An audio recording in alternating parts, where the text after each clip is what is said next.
My name is Alyssa Monroe, and I still remember the day my family erased me from their lives. It wasn't dramatic, just one cold dinner table where love turned into silence after I told them I was marrying Marcus, the man they refused to see as anything but a mistake. That night, I left home with nothing but a suitcase and a promise that I would survive without them. 9 years passed with no calls, no birthdays, no apology, just silence, so heavy it became its own kind of grief. I built a quiet life beside Marcus, who never once made me feel like I was less for choosing him. We were poor, overlooked, and invisible to the world that had already decided we wouldn't last. Then everything changed the day Marcus's startup went public, and our bank account stopped looking like a struggle and started looking like power. I didn't tell anyone from my past, not even when I heard the knock at my door that would reopen everything I buried. Standing there was my mother holding a list of demands, smiling like she had every right to the life she abandoned me in years ago without remorse shown. My mother stood in my doorway like she had never left my life. She held a folded paper, tapping it like it was a legal contract instead of guilt. Her eyes didn't even search for mine first. They scanned the apartment like she was evaluating profit. "We saw the news," she said softly, finally looking at me. I already knew what "we" meant. People who erased me now wanted a piece of my life. Marcus had warned me this would happen the moment his company hit $44 million valuation. She slid the paper closer, revealing demands for money, property, and family reconciliation compensation. I felt something inside me tighten. Not anger yet, something colder forming instead. I looked at her for a long moment, realizing she didn't come to reconnect. She came to collect. Then I heard footsteps behind me. Marcus was home early, and I saw my mother notice him before I even turned. Her expression changed instantly.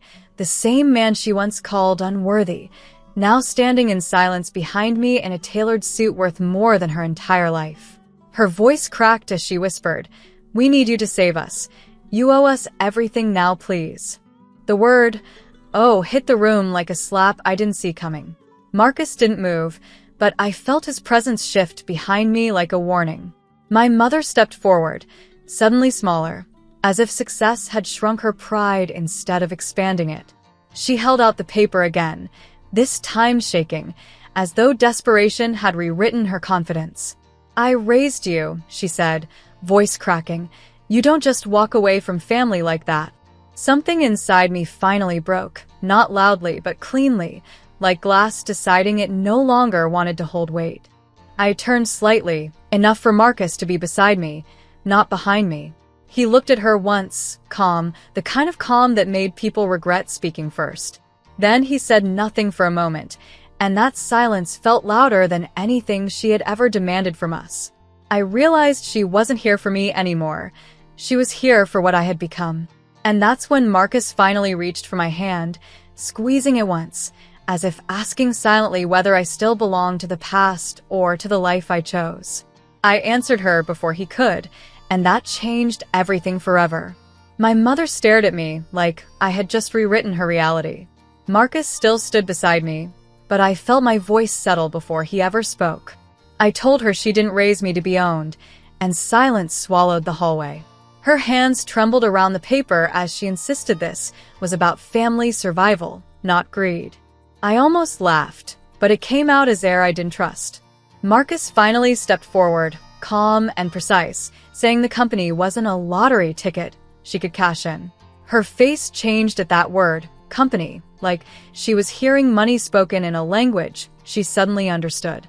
She tried again, softer this time, telling me my father was sick, bills were rising, everything falling apart without me. That was the first crack I felt in my resolve. Not guilt exactly, but memory forcing itself back in. Then she opened her purse and slid something onto the table between us, something I hadn't seen in years, something that made my chest go cold instantly, because it carried my father's signature demanding I come home immediately. Before I realized this wasn't a request, it was a legal summons disguised as love it. My mother's hand was still shaking when she pushed the paper closer to me, as if proximity could turn desperation into authority. I read the header first. Legal notice, Monroe Family Estate Review, beneficiary reallocation request. My throat tightened because I had not seen my father's name in anything official since I left. Marcus placed a hand lightly on my back, but I could feel the tension in his silence more than his touch. My mother quickly added that my father was fading and that this document required my immediate signature or I would be removed entirely. I felt the room tilt because the word removed didn't sound financial anymore. It sounded like erasure. Then Marcus finally spoke, asking one question that made my mother go completely still in place. "Who told you he was already dead?" The color drained from her face so fast it looked rehearsed. She tried to speak, but nothing came out, only a dry movement of lips. I stepped forward for the first time, reading the bottom of the document where a handwritten clause had been added after notarization. It was signed not by my father, but by someone claiming control of everything I knew. My mother's eyes flickered when Marcus said that. The silence that followed felt engineered, like someone had rehearsed the moment for us. I looked at the signature again, my fingers tightening around the paper as Marcus leaned closer. It wasn't my father's handwriting, not fully, not the way I remembered from childhood cards and hospital forms. There was a stiffness to it, like someone copying grief without ever living it. My mother finally spoke, too quickly, saying the lawyers handled everything because my father was too weak to manage details. Marcus didn't look at her. His eyes stayed on the clause at the bottom of the page. I read it again, slower this time, and felt my stomach drop when I saw the name printed as executor. It wasn't my father. It was someone I hadn't seen in 9 years, my Uncle Raymond, the man who disappeared after the argument that split our family. My breath caught when Marcus quietly said his company had just been approached by the same name. My mother's composure finally cracked, just slightly, enough for me to notice she wasn't surprised. She was waiting. And that's when I realized she didn't come alone today either. My mother didn't come alone. I realized it when Marcus placed his phone on the table and the screen lit up with a message from a restricted legal channel bearing Raymond's name again. My mother stepped back too quickly, like she had been caught rehearsing lines she no longer controlled. Marcus finally spoke, saying the company wasn't being approached for investment, it was being targeted for acquisition through me. I felt my chest tighten, because that meant my name was already inside their legal structure, without my consent. My mother's voice broke again, insisting she was protecting me, but Marcus interrupted quietly, saying the last transfer request had already been approved, and it was signed using my father's digital identity. I turned slowly toward her, realizing she wasn't asking for help, she was confirming execution of something already set in motion. Then Marcus added one final line that froze me completely. "Your father is still alive, and he just authorized everything, including you, as collateral, and that changed everything." And in that moment, I saw my mother smile faintly, because the truth wasn't news to her. It was the signal she had been waiting for all along to begin now. My mother's smile faded the moment Marcus opened the secure file on his laptop. Every signature, every transfer, every illegal authorization was already flagged and reversed before she ever stepped into my home. I felt my hands stop shaking for the first time since she arrived. Marcus looked at me, not at her, and asked if I wanted to end it here, or expose everything.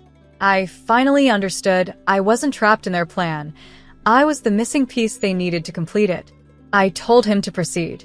The room filled with the quiet sound of legal notifications locking down accounts tied to my uncle, my mother, and every forged document they built around my father's name. She whispered my name like it could undo consequences, but I didn't move. For 9 years, I was erased. Now I was the reason they were being removed. Security arrived as Marcus ended the call, and I watched my mother realize she had built her entire return on a lie that was already collapsing. I didn't follow her out. I didn't cry. I closed the door on everything they tried to take from me, finally standing where I was always meant to be completed.